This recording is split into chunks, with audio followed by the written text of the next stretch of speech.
നമസ്കാരം. Lights camera action എന്ന നമ്മുടെ ചാനലിലേക്ക് ഒരിക്കൽ കൂടി സ്വാഗതം.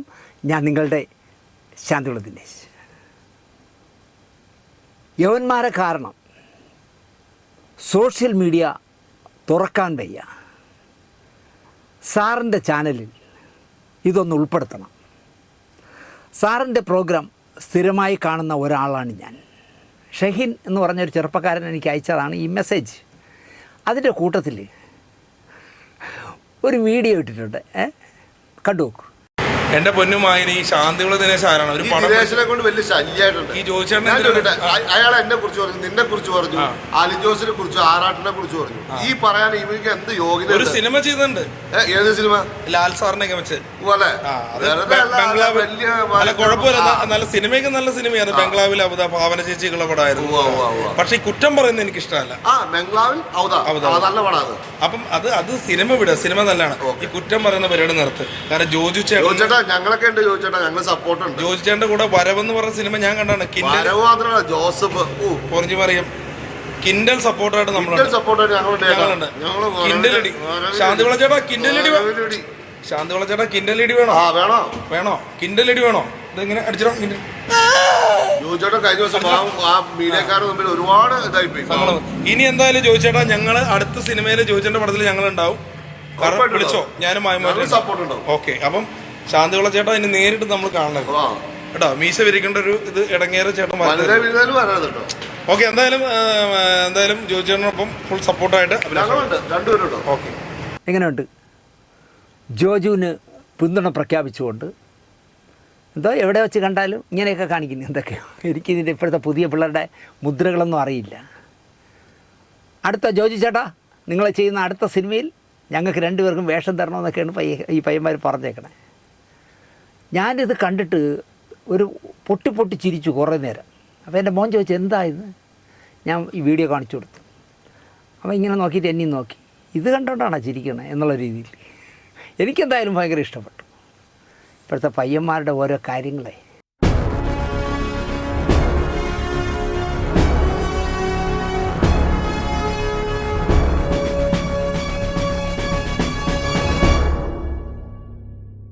നമസ്കാരം.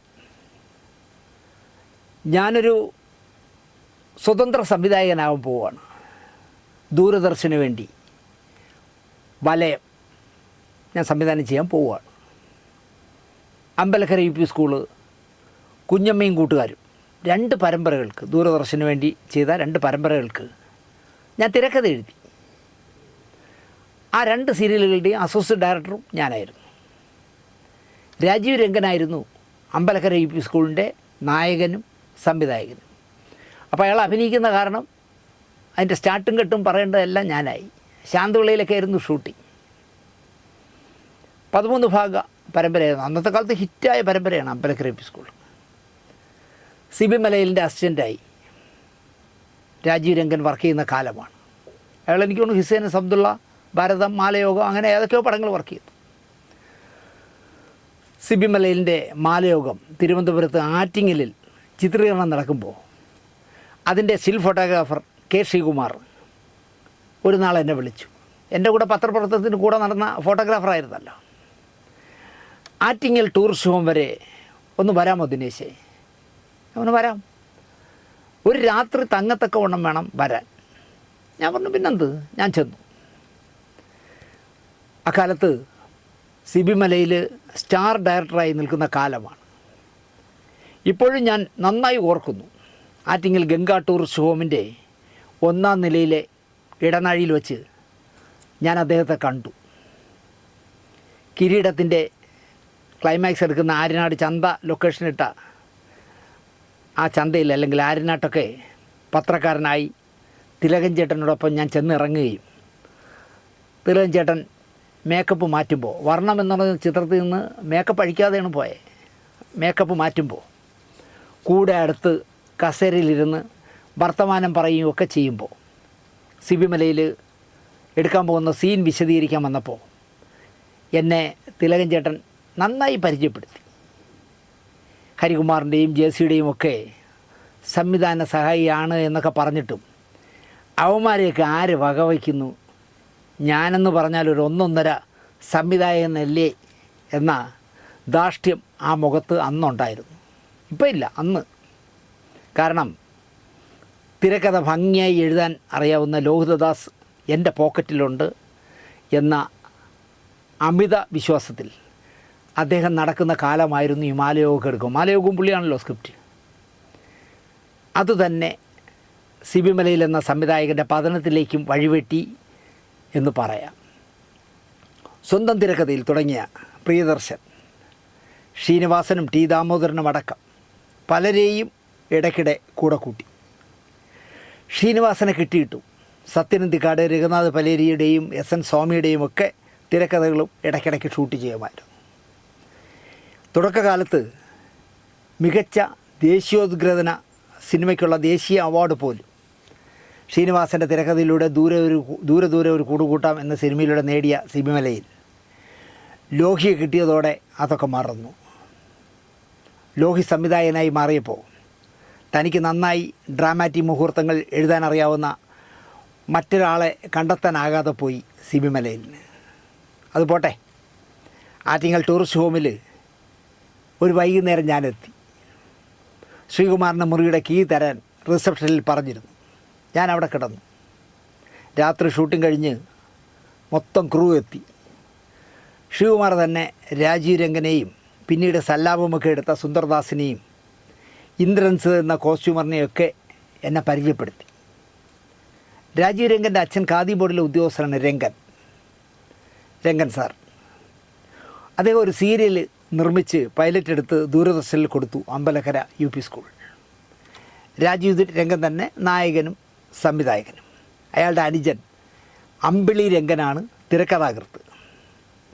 പരമ്പരയ്ക്ക് അപ്രൂവൽ കിട്ടി. ഈ പരമ്പര അക്കാലത്ത് കർണാടകയിലുള്ള പ്രശസ്ത പരമ്പര നിർമ്മാതാക്കളായ JK കാട്ടുകാരൻ പൈസ ഇറക്കി ചെയ്യും. ബാക്കി 4 എപ്പിസോഡ് എടുക്കാനുള്ള കാശേ ഇദ്ദേഹത്തിൻ്റെ ഉള്ളായിരുന്നുള്ളൂ.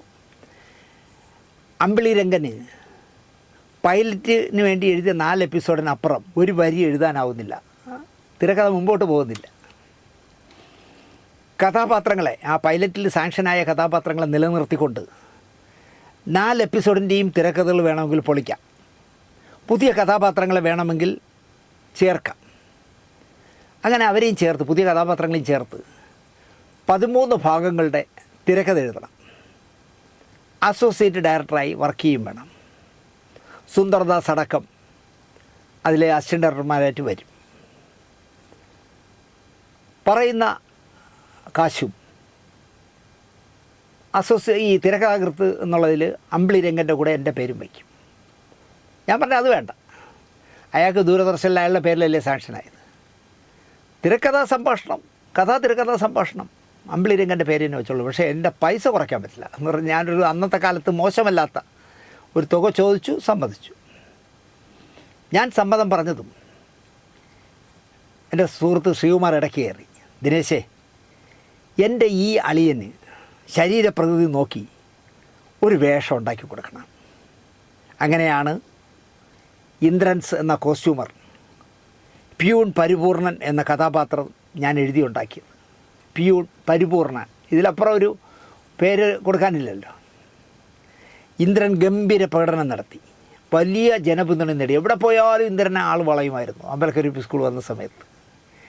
പിന്നാലെ ഞാൻ എഴുതി പപ്പം പയറ്റുള്ള സംവിധാനം ചെയ്ത ഉറൂബിൻ്റെ കുഞ്ഞമ്മയും കൂട്ടുകാരിലും ഇന്ദ്രൻസ് ത്രൂ ഔട്ടുള്ള രാഷ്ട്രീയ പിരിവുകാരൻ അരളിവേര് എന്നുള്ള കഥാപാത്രം ചെയ്തു.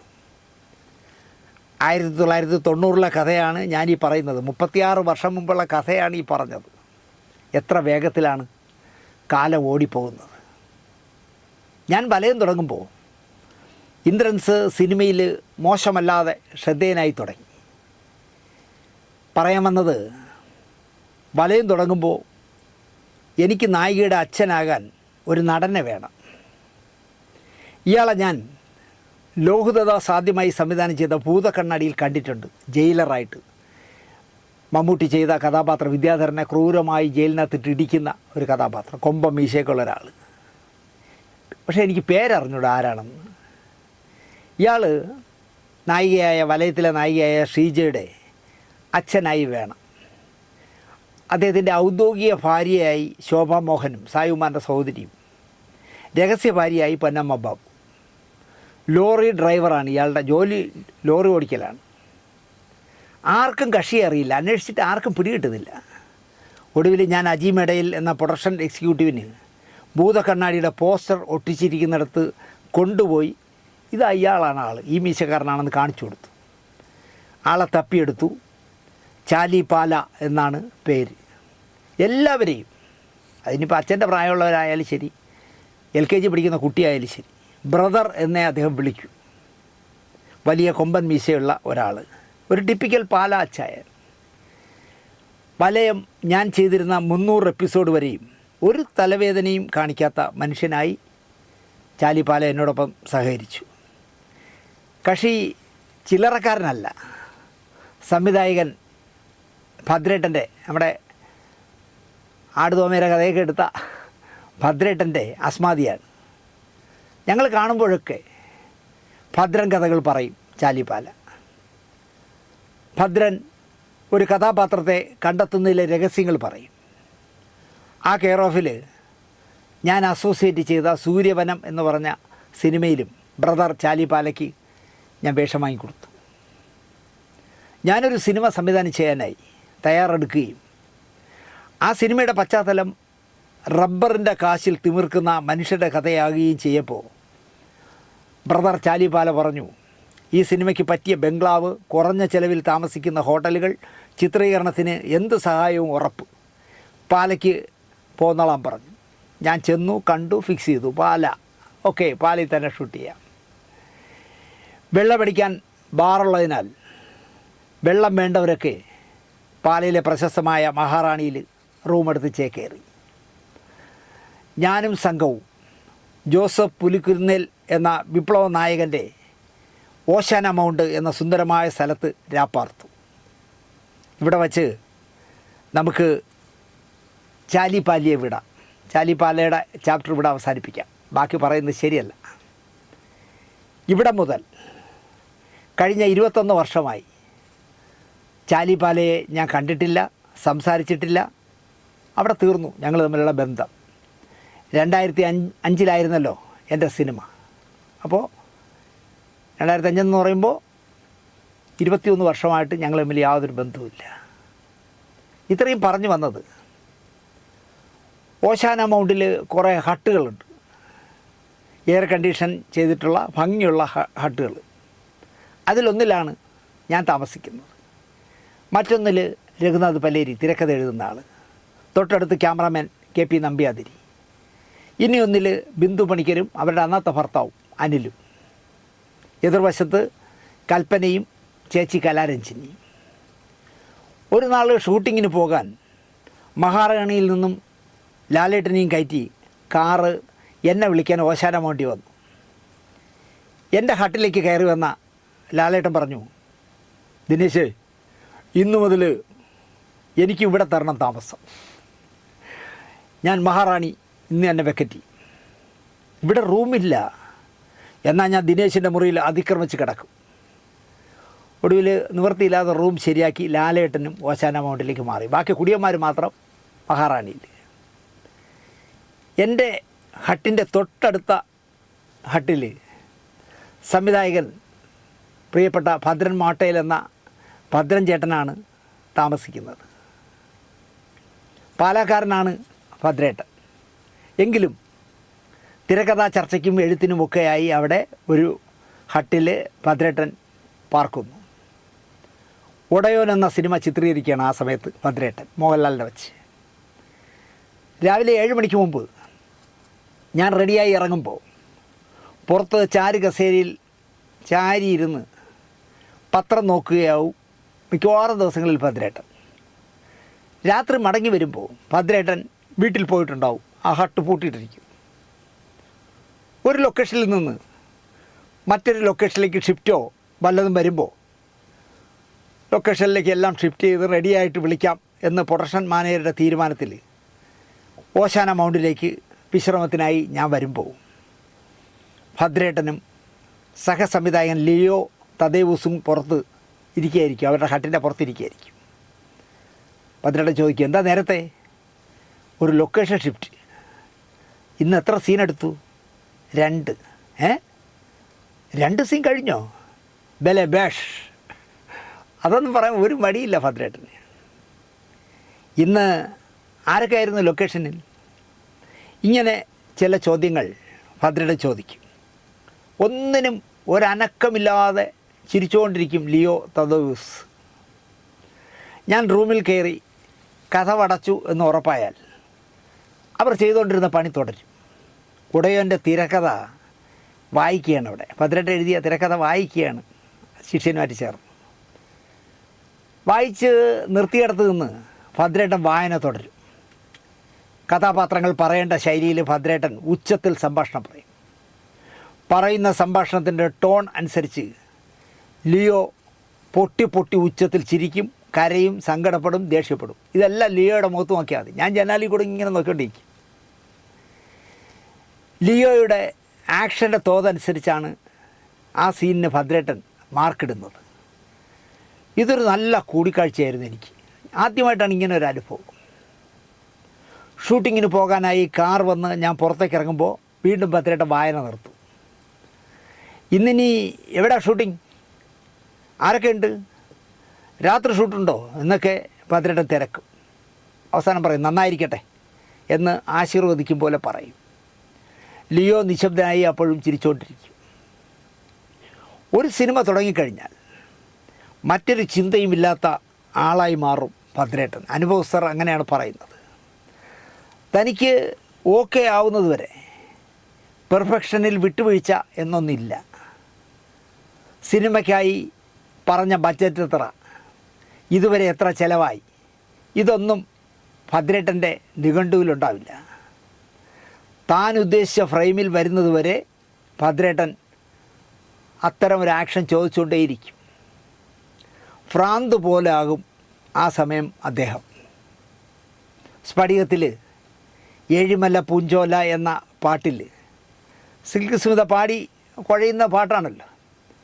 അതിൽ ആനപ്പുറത്ത് നിന്നും താഴേക്ക് ആടുതോമ ചാടുന്ന മനോഹരമായ ഷോട്ടുണ്ടല്ലോ. എസ് കുമാറാണോ ജെ വില്യംസ് ആണോ ഈ ഷോട്ടുകൾ എടുത്തതെന്ന് എനിക്കറിയില്ല. മാറി മാറി ആരൊക്കെയോ ക്യാമറാമാന്മാർ വർക്ക് ചെയ്തു. വില്യംസൊക്കെ പിണങ്ങിപ്പോയി. 11 തവണയോ മറ്റോ ആനപ്പുറത്ത് നിന്ന് താഴേക്ക് ചാടിയ മോഹൻലാൽ ഒരു പരുവമായി. ക്ഷമ കെട്ട മോഹൻലാൽ അതുവരെ ആരോടും പറയാത്ത അല്പം മാനുഷികത പരിഗണിക്കണമായിരുന്നുവെന്ന് പറഞ്ഞുപോയി. അല്ലെങ്കിൽ അങ്ങനെ പറയുന്ന ആളല്ല. അല്പം മാനുഷികത എന്നോട് കാണിക്കണം അല്ലെങ്കിൽ പരിഗണിക്കണം എന്ന് നിവൃത്തികേട് കൊണ്ട് പറഞ്ഞുപോയി. പിന്നെ ഭദ്രേട്ടൻ ചാടിച്ചില്ല.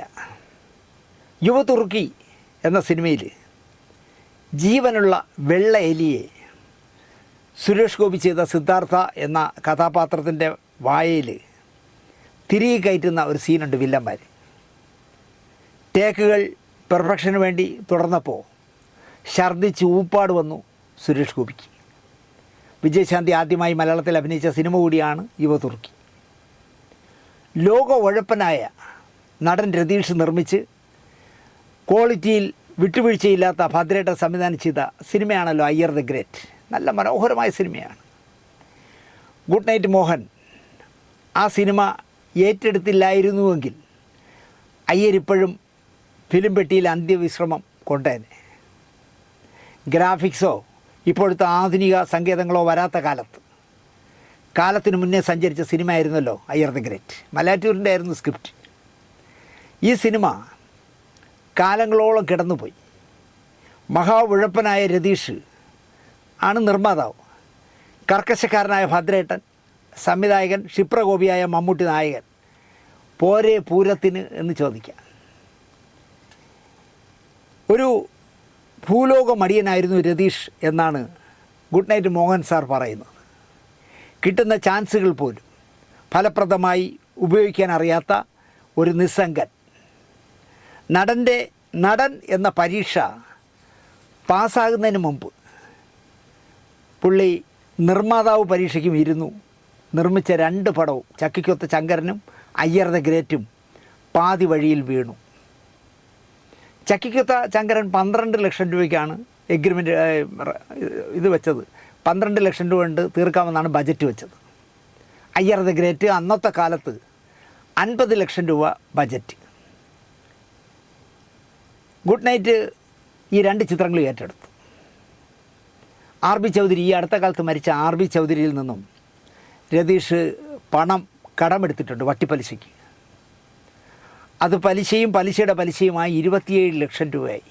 എത്ര വർഷം മുമ്പ് നിങ്ങൾ ആലോചിക്കൂ.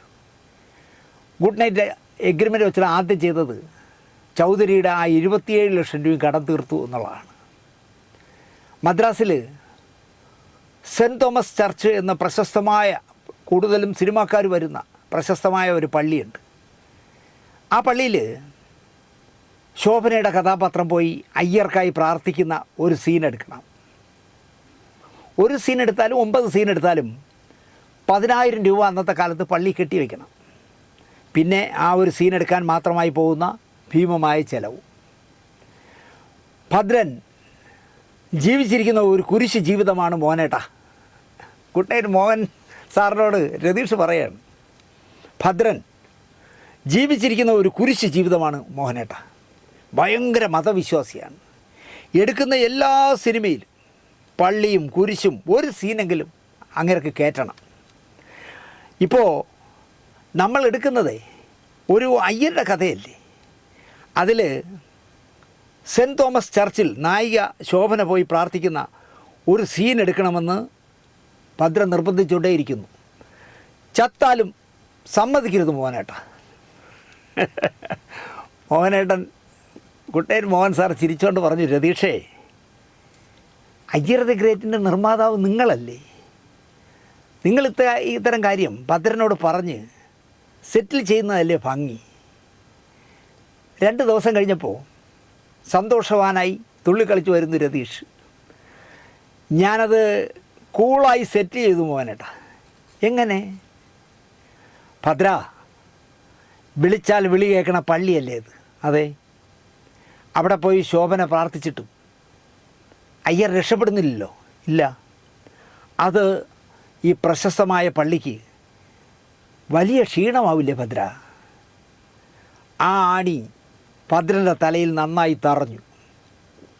അപ്പോൾ ഇത്രയും കഥ പറഞ്ഞിട്ട് ഗുഡ് നൈറ്റ് മോഹൻ സാറിനെ നോക്കി, എങ്ങനെയുണ്ട് മോഹനേട്ടാ എൻ്റെ ബുദ്ധി എന്നാണ് രതീഷ് ചോദിക്കുന്നത്. ഇതാണ് രതീഷ്. ഭദ്രൻ നല്ല ഫിലിം മേക്കറാണ്.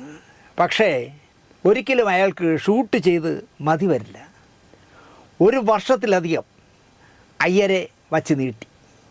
വല്ല വിധേനയും പടം അവസാനിപ്പിച്ചപ്പോൾ അയ്യരുടെ നെഞ്ചത്ത് വെടി കൊള്ളുമ്പോൾ ചോരയുടെ നിറം ചുവപ്പല്ല, വേറെ ഏതോ നിറമായിപ്പോയി. എന്തു വന്നാലും ശരി ആ ഷോട്ട് റീഷൂട്ട് ചെയ്യണമെന്ന് സ്വാഭാവികമായിട്ടും സംവിധായകൻ വാശി പിടിച്ചു.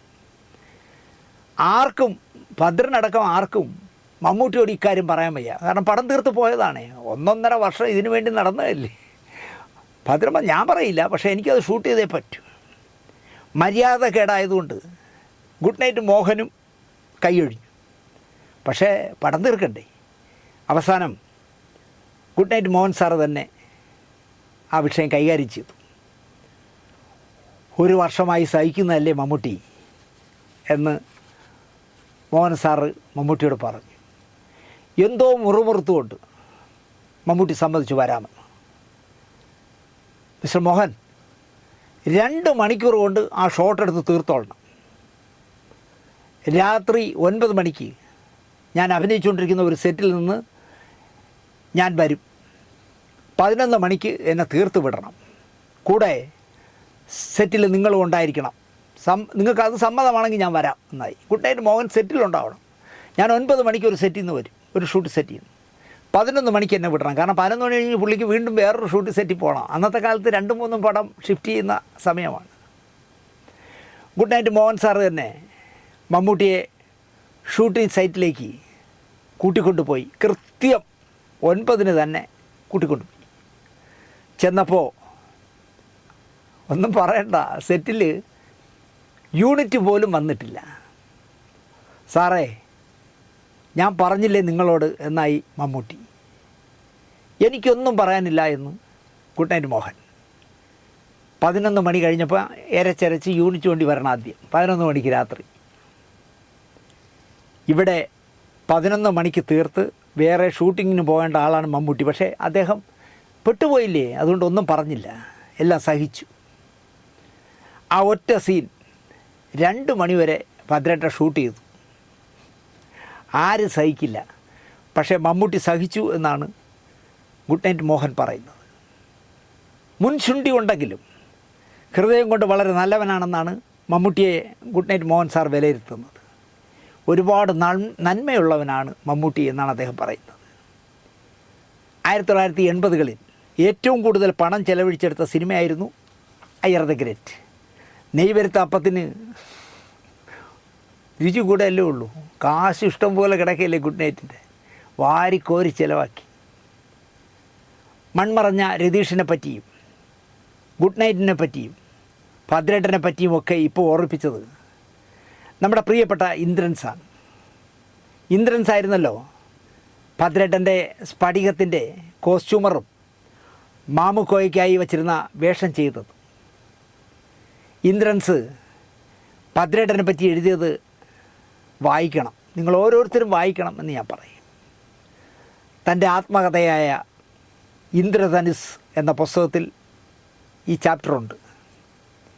കഴിഞ്ഞ മാസം പുസ്തകം പ്രകാശിപ്പിക്കുന്നതിന് മുമ്പ് എൻ്റെ വീട്ടിൽ കൊണ്ടുവന്ന് ആദ്യ പ്രതി തന്നിട്ട് പോയ ആളാണല്ലോ ഇന്ദ്രൻസ്. നമ്മളൊരു എപ്പിസോഡ് ഞാൻ കാണിച്ചല്ലോ. സംവിധായകൻ ഷിബു ഗംഗാധരൻ എൻ്റെ വീട്ടിലേക്ക് വരേണ്ട വഴി തിരക്കിയതും വന്നപ്പോൾ കൂടെ ഇന്ദ്രൻസ് ഉണ്ടായതും ഞാൻ അനിയനോളം സ്നേഹിക്കുന്ന എൻ്റെ വീട്ടുടമ വിദേശവാസിയായ ഹരിയും ഭാര്യ ഡോമയും 2 കുഞ്ഞുങ്ങളും വന്ന് ഇന്ദ്രൻസിനെ പരിചയപ്പെട്ടതും ഫോട്ടോ എടുത്തതും ഒക്കെ ഞാൻ ആ എപ്പിസോഡിൽ പറഞ്ഞിരുന്നു. നമ്മളൊന്നും രക്ഷപ്പെടില്ല എന്ന് സ്വയം കരുതുന്ന നിരവധി പേരുള്ള നാടാണ് നമ്മുടെ കേരളം. 1,18,00,000 രൂപ കടക്കാരനായി ജീവിതം വഴിമുട്ടിയപ്പോൾ പോലും തളരാനാവാതെ ജീവിച്ച ആളാണ് ഞാൻ. അവിടുന്ന് ജീവിതം തിരികെ പിടിച്ച ആളുമാണ് ഞാൻ, അഭിമാനത്തോടെ പറയാം.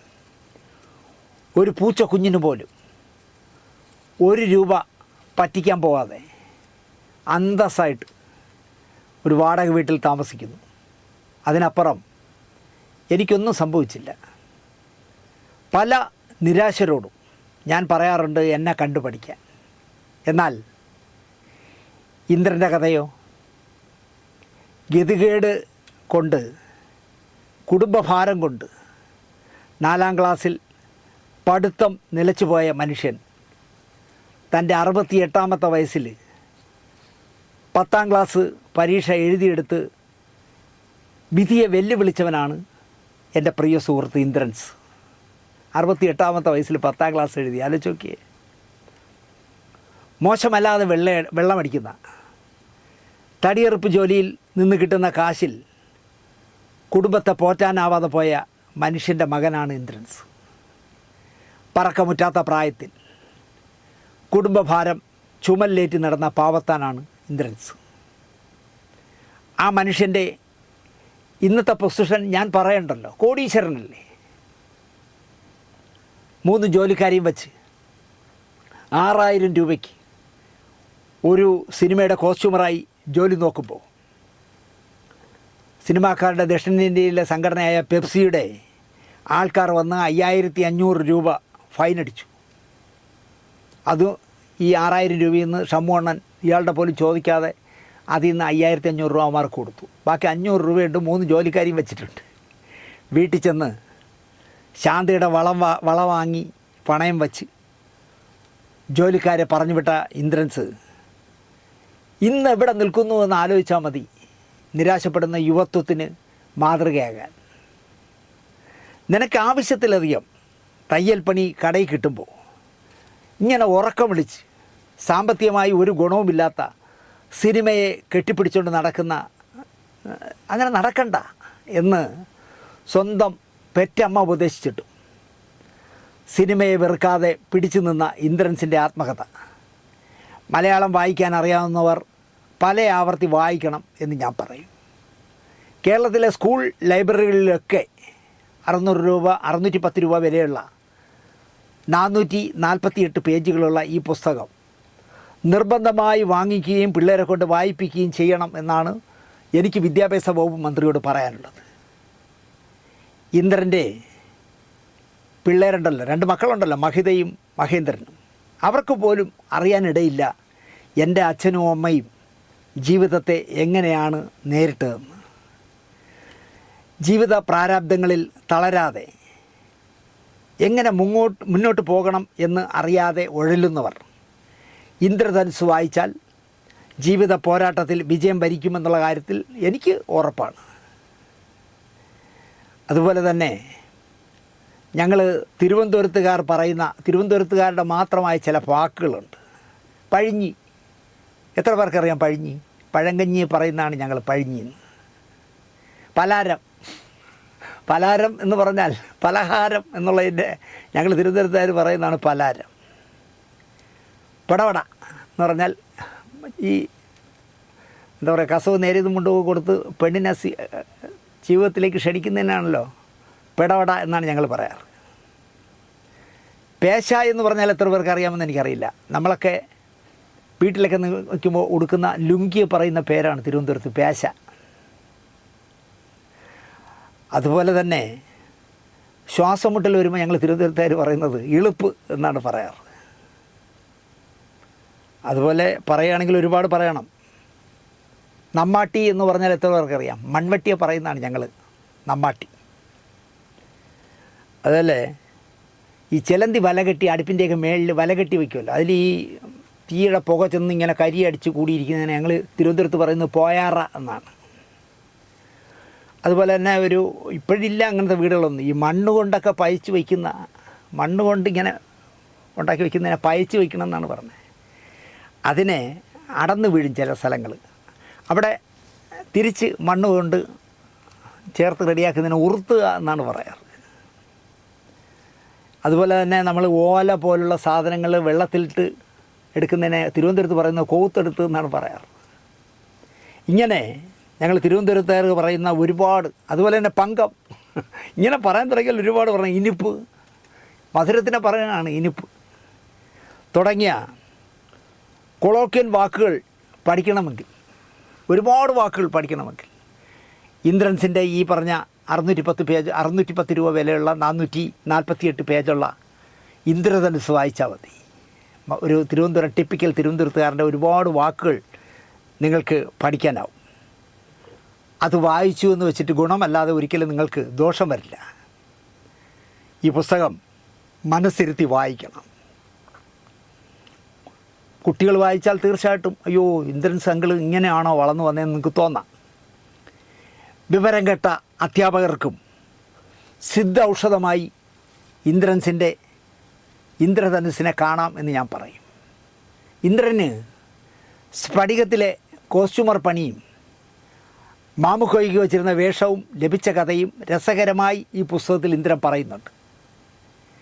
ഗാന്ധിമതി ബാലൻ എന്ന നിർമ്മാതാവ് ഒരു നാൾ ഇന്ദ്രനെ കണ്ടപ്പോൾ പറഞ്ഞു, ഗുഡ് നൈറ്റിൻ്റെ അടുത്ത പടം ഭദ്രനാണ് സംവിധാനം, കോസ്റ്റ്യൂമറായി ഇന്ദ്രനെ വയ്ക്കാൻ ഞാൻ പറഞ്ഞിട്ടുണ്ട്. പി പത്മരാജൻ്റെ പ്രധാന സിനിമകളിൽ പലതും നിർമ്മിച്ചതോ വിതരണം ചെയ്തതോ ഗാന്ധിമതിയാണ്. പത്മരാജൻ സിനിമകളിലെ ഇഷ്ടപ്പെട്ട വസ്ത്ര അലങ്കാരകനാണ് ഇന്ദ്രൻസ്. വലിയ വാശിക്കാരനായ ഭദ്രനെ പറ്റി നന്നായിട്ട് കേട്ടിട്ടുണ്ട് എന്നതിനാലും സ്ഫടികം ഒരു വലിയ പടമായതിനാലും നീണ്ടു പോകുന്ന ചിത്രീകരണ ദിവസങ്ങളാലും സ്ഫടികത്തിൽ നിന്നും ഊരാൻ ഇന്ദ്രൻസ് മനസ്സുകൊണ്ട് റെഡിയായി. അതിൽ നമ്മൾ ശരിയാവില്ല. ആ സമയം കൊണ്ട് നമുക്ക് പറ്റിയൊരു 3 ചെറിയ സിനിമ വർക്ക് ചെയ്യാം, തലവേദനയും വേണ്ട എന്ന് ഇന്ദ്രൻ തീരുമാനിച്ചു. പക്ഷേ ഗാന്ധിമതി ബാലൻ വിട്ടില്ല. നിർമ്മാതാവായ ഗുഡ് നൈറ്റ് മോഹന് നേരമില്ലാത്തതിനാൽ ഞാനാണ് ലൊക്കേഷനിൽ നിന്ന് സിനിമ ചെയ്യുന്നത്, നീ വന്നാൽ നല്ലൊരു റോള് നിനക്ക് ഭദ്രൻ തരും. ഒരു വേഷത്തിനായി, ആ സിനിമയിലെ ഒരു വേഷത്തിനായി പുതിയൊരാളെ തപ്പുകയാണ് ഭദ്രൻ.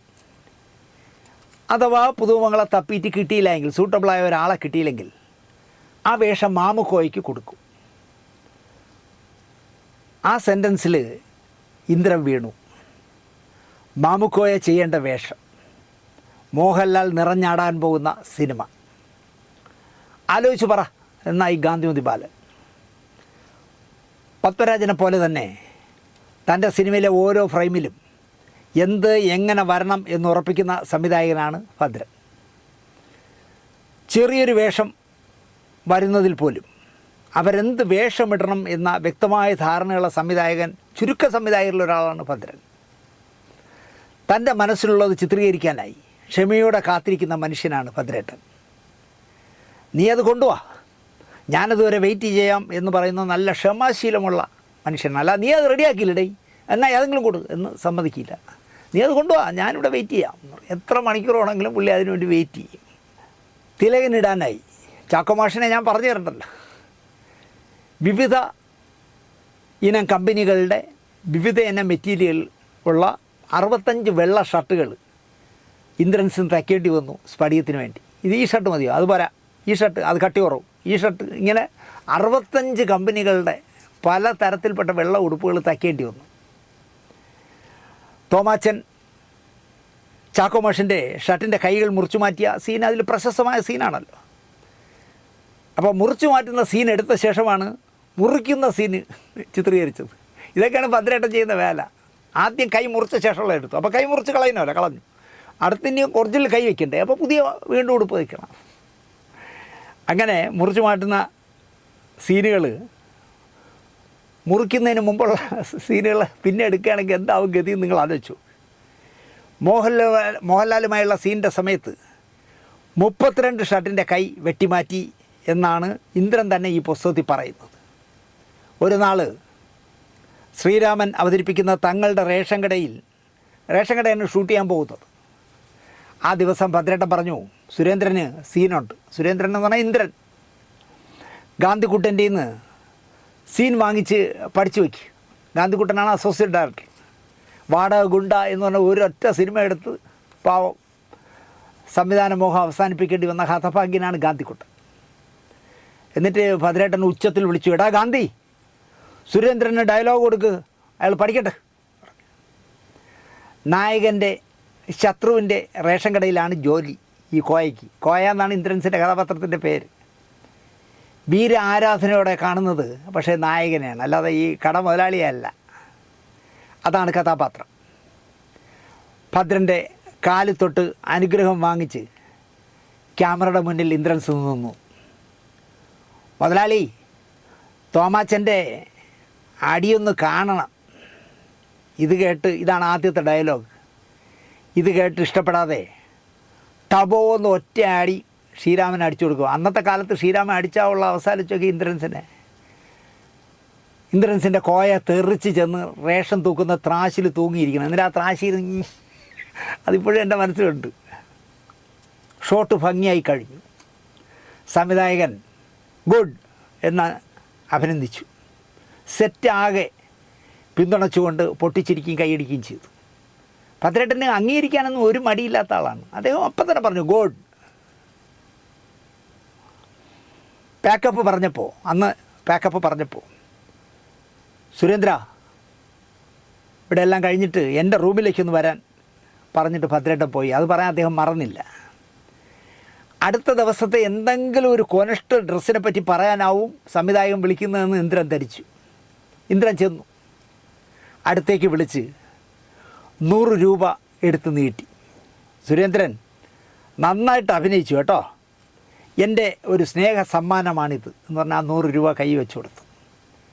എൻ്റെ കോയ ആരെക്കൊണ്ട് ചെയ്യിക്കുമെന്ന് ആലോചിച്ചപ്പോൾ കേട്ടവരൊക്കെ മാമുക്കയുടെ പേരാണ് പറഞ്ഞത്. പുതിയൊരാളെ കിട്ടുമോ എന്ന് അന്വേഷിച്ചപ്പോൾ ഗാന്ധിമതി ബാലനാണ് സുരേന്ദ്രൻ്റെ പേര് പറഞ്ഞത്. പക്ഷേ സെറ്റിൽ കോസ്റ്റ്യൂം പെട്ടിക്ക് മുകളിൽ നിങ്ങൾ ഒതുങ്ങി ചുരുണ്ട് ഇരിക്കുന്നത് കണ്ടപ്പോൾ എനിക്കൊരു പ്രതീക്ഷയും ഇല്ലായിരുന്നു. പകരം ഒരാളെ കണ്ടുവയ്ക്കാൻ ഞാൻ ചിലരോട് പറഞ്ഞിരുന്നു. പക്ഷേ ക്യാമറയ്ക്ക് മുന്നിൽ നിങ്ങൾ വന്നപ്പോൾ നീ വേറൊരാളായി കോയയെ കലക്കി. നീ ഉയർന്നു വരും, വലിയ നടനാകും. ഇതിൽ കൂടുതൽ എന്ത് വേണമല്ലേ ഇന്ദ്രൻസിൻ്റെ ഭാഗ്യം. ഇനിയുള്ളതൊക്കെ വലിയ സീനുകളാണ്, ഒരുപാട് ഡയലോഗുകളുണ്ട്, വലിയ ക്യാരക്ടറാണ്. സ്ഫടികം ഇറങ്ങിക്കഴിയുമ്പോൾ നീ നോക്കിക്കോ, നിന്നെ പിടിച്ചാൽ കിട്ടില്ല. കരുനാക്ക് വളച്ചതുപോലെ ആയിരിക്കും ഭദ്രേട്ടൻ പറഞ്ഞത്. പിന്നെ പിടിച്ചാൽ കിട്ടിയില്ലല്ലോ ഇന്ദ്രനെ. ഇന്ദ്രൻ ഭയങ്കര തിരക്കിലേക്ക്, സെറ്റിൽ നിന്ന് സെറ്റിലേക്ക് പറന്നില്ലേ. ഈ ചിത്രത്തിലെ കോയയുടെ സീൻ പ്രേക്ഷകർ മറക്കാൻ ഇടയില്ല. ബോട്ടിൽ വെച്ച് മുതലാളി ഹമുക്കിനോട് പറയാനുള്ളതെല്ലാം പറഞ്ഞിട്ട് തല്ലുകൊള്ളാതിരിക്കാൻ കായലിൽ ചാടുന്ന സീനാണെന്ന് തോന്നുന്നു സ്ഫടികത്തിലെ അവസാനത്തെ സീൻ. എനിക്ക് നീന്തൽ അറിയില്ല എന്ന് അസോസിയേറ്റ് ഡയറക്ടർ ഗാന്ധിക്കുട്ടനോട് ഇന്ദ്രൻസ് തുറന്നു പറഞ്ഞു. അണ്ണാ എനിക്ക് നീന്താൻ അറിഞ്ഞൂടാ. സാരമില്ല, ഡ്യൂപ്പിടും, സുരേന്ദ്രൻ ചാടണ്ട, സ്റ്റണ്ട് മാസ്റ്റർ ഉണ്ടല്ലോ, അവർ നോക്കിക്കൊള്ളൂ എന്നായി ഗാന്ധിക്കുട്ടൻ. ത്യാഗരാജൻ മാസ്റ്ററാണ് ഫൈറ്റ് മാസ്റ്റർ. ബോട്ടിൽ കയറിയപ്പോൾ സംവിധായകൻ പറഞ്ഞത് ചാടണം ചാടണം, ഡ്യൂപ്പിട്ടാൽ അറിയും എന്നാണ്. വിട്ടുവീഴ്ചയ്ക്ക് ഒരു തയ്യാറില്ലാത്ത ആളാണല്ലോ സംവിധായകൻ. ബോട്ടിൽ ക്യാമറയൊക്കെ റെഡിയായപ്പോൾ ഇന്ദ്രൻസിന് മുട്ടടിച്ചു തുടങ്ങി. സെറ്റിൽ നിൽക്കുന്ന, ആ ബോട്ടിനകത്ത് നിൽക്കുന്ന പലരോടും പറഞ്ഞു, എനിക്ക് നീന്താൻ അറിയില്ല സത്യമായിട്ട്. അവർ സംവിധായകനോട് പറഞ്ഞു, പേടിക്കണ്ടടാ, ചാടിക്കോ, പുറകെ ആളുണ്ടാവും, അത് നിന്നെ പിടിക്കാൻ വേറെ ആളുണ്ടാവും എന്നാണ് പറഞ്ഞത്. കായലിൻ്റെ നടുക്കാണ് ബോട്ട് കിടക്കുന്നത്. കരയിൽ മോഹൻലാലിനെ കാണാൻ ആൾ കൂടി കിടക്കുന്നതിനാൽ ഫ്രെയിം വയ്ക്കാൻ ഒക്കില്ല. അടിയൊഴുക്കാണെങ്കിൽ രൂക്ഷമായുള്ള കായലാണ്. ഇന്ദ്രൻസിൻ്റെ ദേഹം കിടുകിടാ വിറക്കുകയാണ്. വെള്ളത്തിന് മീതെ സർപ്പങ്ങൾ പൊളയുന്ന മാതിരി ഓളം വെട്ടുന്നത് ഇന്ദ്രൻ പേടിയോടെ നോക്കി നിന്നു. സംവിധായകൻ ക്യാമറാമാൻ വില്യംസിനോട്, വില്ലി റെഡിയാണോ എന്ന് തിരക്കി. 1 റിഹേഴ്സൽ ആൻഡ് ടേക്ക് എന്ന് വില്യംസ്. റിഹേഴ്സൽ ആക്ഷൻ എന്ന് പറഞ്ഞു. തോമയുടെ ബോട്ട് ദൂരയിൽ നിന്ന് വരുന്നത് കണ്ട് ക്ഷോഭിച്ച് തങ്ങൾ മുതലാളി ചാടി എണീക്കും. അയാളിൽ നിന്നും രക്ഷപ്പെടാനായി കോയ ബോട്ടിൻ്റെ പുറയിലേക്ക് ഓടി കായലിലേക്ക് ചാടുന്ന ആക്ഷൻ കൊടുത്തു. ഭദ്രൻ കട്ടു പറഞ്ഞു, ഓക്കെ നമുക്ക് ടേക്ക് എടുക്കാം. സുരേന്ദ്ര ഉറക്കെ പറയടാ ഡയലോഗ്, പവർ വേണം, പവർ കുറയരുത്, നല്ല ദേഷ്യവും വേണം. തലകുലുക്കി ഇന്ദ്രൻസ്. നെഞ്ചിടിപ്പ് കൂടുകയാണ്. പക്ഷേ ഭദ്രൻ്റെ മുമ്പിൽ അതൊന്നും കാണിക്കാൻ ഒക്കില്ലല്ലോ. തലകുലുക്കി ചെയ്യാം. ടേക്കിൽ വെള്ളത്തിലേക്ക് ചാടാതെ ബോട്ടിൻ്റെ സൈഡിലേക്ക് ചരിയാം എന്നൊക്കെ സ്വയം തീരുമാനിച്ചു ഇന്ദ്രൻ. രക്ഷപ്പെടാൻ വേണ്ടിയാണ്. ആ ബോട്ടിൻ്റെ സൈഡിലേക്ക് ചരിഞ്ഞാലേ ബോട്ടിൽ പിടിച്ചുകൊണ്ട് കിടക്കാമല്ല. അതെങ്ങനെയാണെന്നറിയില്ല, മറ്റാർക്കും മനസ്സിലായില്ലെങ്കിലും വില്യംസിനത് മനസ്സിലായി. ഇവ അങ്ങനെയാണ് ചെയ്യാൻ പോകുന്നത്. ടേക്കിന് മുന്നേ വില്യംസ് പറഞ്ഞു, അളിയാ നീ ചാടുമ്പോൾ പരമാവധി ദൂരത്തേക്ക് ചാടണം. നീ ചാടുന്ന ആ ചെറിയ വാതിലിൻ്റെ തൊട്ടരികിലാണ് ബോട്ടിൻ്റെ ഒരു പങ്കയുള്ളത്. നീ അതിൽ കുടുങ്ങിപ്പോകരുത്, കാരണം എങ്കിൽ പഞ്ഞിയായി പോവും, തീരും അവിടെ തന്നെ. ബോട്ടിൻ്റെ സൈഡിൽ ഫാനുണ്ട്, അതിൻ്റെ അടുത്ത് ചാടരുതോ, അതുകൊണ്ട് അതിൻ്റെയും മേളിൽ കൂടെ അപ്പുറത്തേക്ക് ചാടണം എന്നാണ് വില്യംസ് പറഞ്ഞു കൊടുത്തത്. അത് കേട്ടതും ശരിക്കും ഇന്ദ്രൻസ് നടുങ്ങിപ്പോയി. അപ്പോൾ എൻ്റെ കള്ളി പൊളിഞ്ഞു. ബോട്ടിൽ നിന്ന് ചരിഞ്ഞാൽ മതി എന്ന് വിചാരിച്ചതൊക്കെ ഇന്ദ്രൻ അവിടെ അവസാനിപ്പിച്ചു. പക്ഷേ ഇനി എന്തെങ്കിലും ചെയ്യാൻ പറ്റുമോ എന്ന് ആലോചിക്കുന്നതിന് മുമ്പ് സംവിധായകൻ്റെ ഉച്ചത്തിലെ ശബ്ദം വന്നു, സ്റ്റാർട്ട് ക്യാമറ. റണ്ണിയും പറഞ്ഞു, ആക്ഷൻ പറഞ്ഞു. ചിന്തിക്കാനുള്ള സമയം കൊടുത്തില്ല. ആടുതോമയുടെ ദൂരെ നിന്ന് വരുന്ന ബോട്ടിലേക്ക് ലുക്ക് കൊടുത്തിട്ട് മുമ്പിലിരിക്കുന്ന മുതലാളിയെ നോക്കി, ആഹാ ആഹാ മുതലാളിയുടെ മനസ്സ് തങ്ക കട്ടി എന്നായി ഇന്ദ്രൻ. ഡയലോഗാണ്. പുന്നാര മോളെ നിക്കാഹിന് തോമാച്ചനെ വിളിച്ചില്ലേ? ചതി മനസ്സിലാക്കിയ മുതലാളി, അതായത് ഇന്ദ്രനാണ് മോളുടെ കല്യാണം, രഹസ്യമായി നടത്തുന്ന കല്യാണം ആടുതോമയോട് പറഞ്ഞതെന്ന് മുതലാളിക്ക് മനസ്സിലായി. മുതലാളി കോയയുടെ നേരെ പാഞ്ഞെടുത്തു. നായിൻ്റെ മോനെ, നീയാണല്ലേ അവനെ അറിയിച്ചത്? കോയ എണീറ്റ് ബോട്ടിൻ്റെ പുറയിലേക്ക് ഓടി.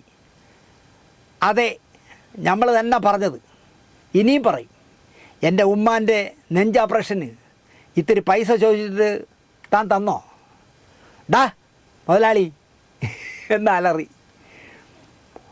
പോടാന്ന് തിരിച്ചു പറഞ്ഞിട്ട് അലറിക്കൊണ്ട് കണ്ണിറുകെ അടച്ച് ആ ബോട്ടിലെ ചെറിയ വാതിൽ കൂടി സർവ്വശക്തിയും ഉപയോഗിച്ച് ദൂരെ അന്തരീക്ഷത്തിലേക്ക് ഇന്ദ്രൻസിൻ്റെ കോയ എടുത്ത് ചാടി.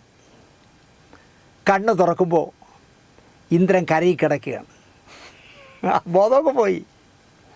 വെള്ളത്തിലേക്ക് ചാടിയ ആൾക്ക് നീന്താൻ വശമില്ല എന്ന് ദൂരെ നിന്ന് ഈ കാഴ്ച കണ്ടുകൊണ്ടുന്ന ഒരു വള്ളക്കാരന് മനസ്സിലായി.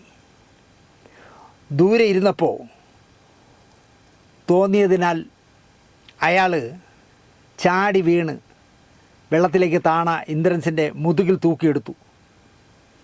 അന്നത്തെ ഇന്ദ്രൻസിന് എല്ലാം കൂടി ഒരു 10-40 കിലോയെ ആകെ ഭാരം കാണൂ എന്നതിനാൽ വള്ളക്കാരൻ തൂക്കി കരയിലിട്ടു. ഒരു ജന്മം ദാഹം തീർക്കാനുള്ള വെള്ളം വലിച്ചു കയറ്റി എന്നത് മാത്രം ഫ്രീ. എന്തായാലും ഇന്ദ്രൻ്റെ കോയ തിയേറ്ററിൽ നന്നായിട്ട് ചിരി പടർത്തി. പ്രത്യേകിച്ചും തിലകൻ ചേട്ടൻ ചെയ്യുന്ന ചാക്കോ മാഷ് അതിലൊരു സീനിൽ പോലും ചിരിച്ചിട്ടില്ല. തിലകൻ ചേട്ടൻ്റെ ക്യാരക്ടറിന് ചാക്കോ മാഷിനെ തെറി പറയുന്ന ഫാദർ കരമന ജനാർദ്ദനൻ നായർ ഒരിടത്തും ചിരിച്ചിട്ടില്ല. ചാക്കോ മാഷിൻ്റെ അനുജനായിട്ട് അഭിനയിച്ച രാജംബി ദേവും ചിരിച്ചിട്ടില്ല. പിന്നെ ഉള്ളതാണെങ്കിൽ മസിൽ പിടിച്ച് കിടക്കുന്ന ഭീമൻ രഘുവും സ്പടിയും ജോർജും ഒക്കെ ആയിരുന്നു. അവരും മസിൽ പിടിച്ച് നടന്നതേ ഉള്ളൂ. അതിനിടയിൽ സ്ഫടികം എന്ന് പറഞ്ഞ ചിത്രത്തിൽ ഇന്ദ്രനൊരു ആശ്വാസമായിരുന്നു. കാരണം നമ്മളെ നന്നായിട്ട് ചിരിപ്പിച്ച കഥാപാത്രമാണല്ലോ. ഇന്ദ്രധനുസ് എന്ന പുസ്തകം നമ്മുടെ ഈ പ്രോഗ്രാം കാണുന്ന എല്ലാവരും വാങ്ങി വായിക്കണം എന്ന് ഞാൻ പറയും. വായനാശീലമില്ലാത്ത പുതിയ തലമുറയും ഈ പുസ്തകം വായിക്കണം. ഒരു മനുഷ്യൻ്റെ ഇച്ഛാശക്തി അയാളെ സ്വപ്നം കാണുന്നിടത്ത് കൊണ്ടെത്തിക്കും എന്നതിന് ഉത്തമ ഉദാഹരണമാണ് നമ്മുടെ പ്രിയപ്പെട്ട ഇന്ദ്രൻസ്. അതറിയണമെങ്കിൽ അയാൾ കടന്നു വന്ന പന്താവിലൂടെ ഏതൊക്കെ വഴികളിലൂടെ അയാൾ കടന്നു വന്നു എന്നറിഞ്ഞാൽ മാത്രമേ നമുക്ക് ഇന്ദ്രൻസിനോടൊരു ബഹുമാനം കൂടൂ. അയ്യോ, ഈ മനുഷ്യൻ ഇങ്ങനെയൊക്കെയാണോ ജീവിതത്തെ നേരിട്ടതെന്ന് നമുക്ക് സ്വയം മനസ്സിലാവണം. ഇന്ദ്രധനുസ് എന്ന് പറയുന്ന 610 രൂപ വിലയുള്ള പുസ്തകം എല്ലാ സ്കൂൾ ലൈബ്രറികളിലൂടെയും കുട്ടികളെ കൊണ്ട് വായിപ്പിക്കണം. ഓരോ ചാപ്റ്റർ ഓരോ ആഴ്ച വായിപ്പിച്ച് ഇങ്ങനെയൊക്കെയാണ് ജീവിതത്തെ നേരിടേണ്ടതെന്ന് മലയാളി പഠിക്കണം എന്ന് പറഞ്ഞുകൊണ്ട് പ്രിയപ്പെട്ട ഇന്ദ്രൻസിൻ്റെ ഇന്ദ്രധനുസ് എന്ന പുസ്തകം ആദ്യത്തെ പ്രതി എൻ്റെ വീടന്വേഷിച്ച് വന്ന് എനിക്ക് തന്ന ആ വലിയ മനസ്സിന് ഒരു നല്ല നമസ്കാരം പറഞ്ഞുകൊണ്ട്, ഭദ്രേട്ടന് പ്രത്യേക താങ്ക്സ് പറഞ്ഞുകൊണ്ട്, ഗുഡ് നൈറ്റ് മോഹൻ സാറിന് പ്രത്യേക താങ്ക്സ് പറഞ്ഞുകൊണ്ട് ഈ എപ്പിസോഡ് ഇവിടെ അവസാനിപ്പിക്കുന്നു. നന്ദി, നമസ്കാരം.